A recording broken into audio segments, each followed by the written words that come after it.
I didn't really think I was the kind of person to feel feelings so intensely. I kind of grew up in a household where demonstrating your feelings, expressing those, wasn't very common, and so I just kind of figured that I was going to be one of those adults who, you know, kept it calm and cool and didn't really express her emotions too well, and I was okay with that. But what I'm finding more and more in my adulthood is that I certainly feel those emotions a lot more deeply than I think I did in my teenage years, which is kind of the opposite of how it's supposed to go, right? Like when you're a teenager, all the emotions are like going on and then you kind of mellow out in adulthood, but I don't know, I feel like it's the opposite for me. We've talked about creativity struggles and depression on this channel before, and Kel's video made me want to talk about this from my experience, especially because it's something I'm kind of struggling with right now. So Kel, you had talked about going to VidCon and being inspired and being surrounded by all these like amazing creative people and wanting to do so many things when you got home, and I totally feel that. You go from a place like VidCon where all the emotions and everything is just at an all-time high, and then you come back home and whatever momentum that you had at VidCon, I don't know, kind of disappears. I think it's a symptom of VidCon depression, which is a real thing. This year, I came back and I right away threw myself into that juggling around VidCon video because I had that momentum and I knew that I was gonna lose it if I didn't do something, if I didn't make something right then and there. So I made that. The response was overwhelming.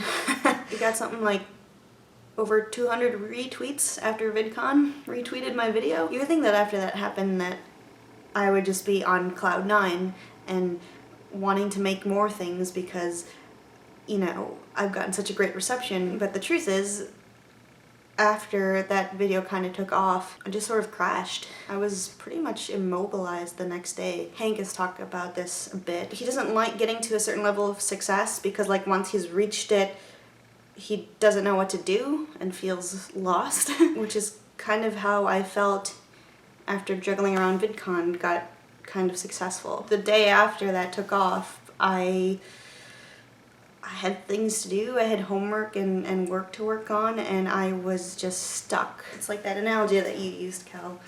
I was stuck in the mud and my foot was on the gas, but I don't know, I couldn't move. And that's not the first time that's happened to me.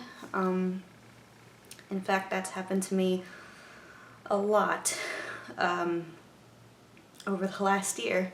I felt depressed before, but I've just never felt it this intensely for so long. It's not like a continuous presence. It's like the series of spirals that just comes, and sometimes you're like in one of them for a really long time and then other times you're not.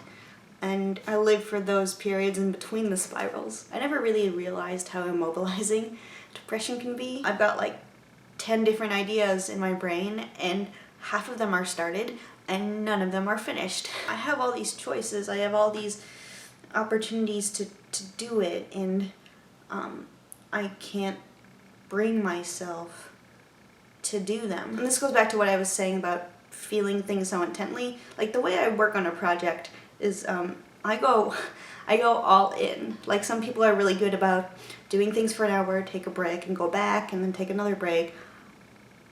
The minute I start working on a video, it is a continuous 8, 12 hours or whatever that I'm working on it. Like from conception to filming to editing. Like I don't take breaks. I don't.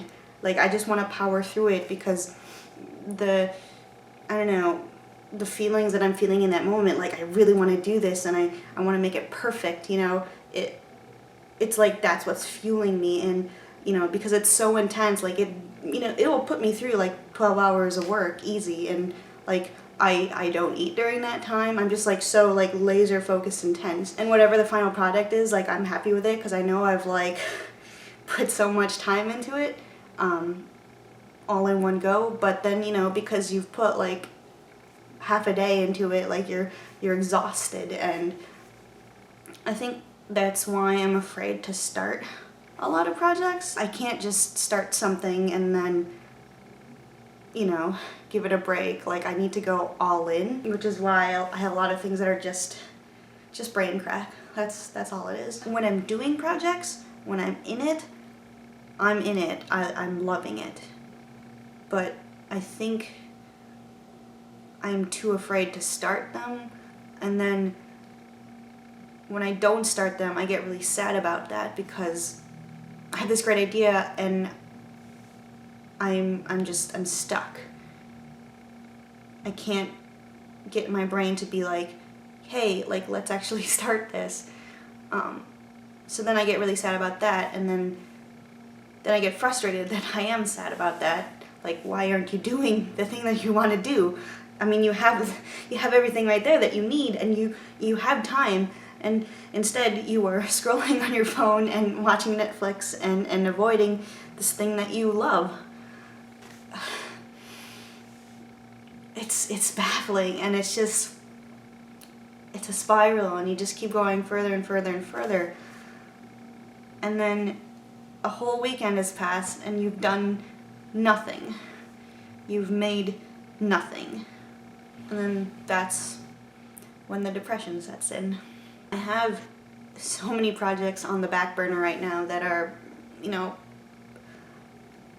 kind of started but not really started. And people are depending on me to make these things, and I'm feeling really crappy that I'm not getting them done. And instead of sucking it up, I'm just retreating further and further into myself, which is terrible.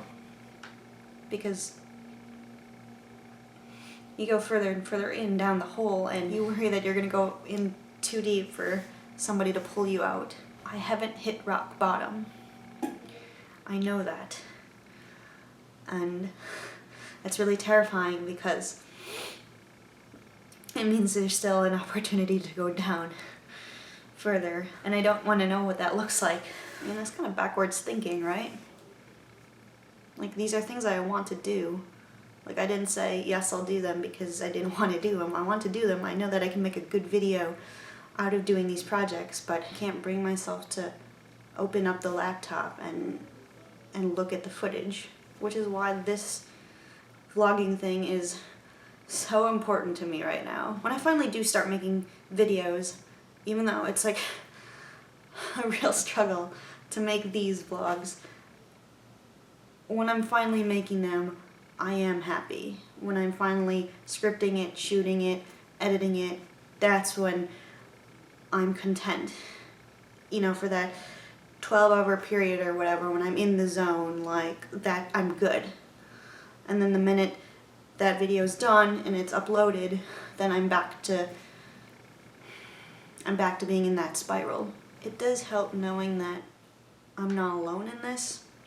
I mean, there's a lot of creatives, a lot of YouTubers, I guess, who have been posting things lately about feeling depressed, and I think it's just, it comes with the nature of being a creative. As a creative, you throw yourself into your work so intensely, so everything that comes with that, all the feelings of joy as you finally finish your thing, or the joy that you get while making your thing, that's going to be intense. And the numbness that you feel when you aren't making that thing, or you can't bring yourself to make that thing, that will also be intense. If I had to choose between a life where it's like all logic and no feels, and a life where I experienced the whole range of emotions intensely, including the really sad ones, I would stick with feeling things intensely. Anyway, thank you for watching and listening and sticking around this whole video, even though you didn't have to. I promise I'll be back here in a couple of weeks with more good,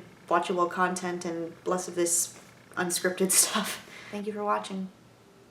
I'll see you in a couple of weeks.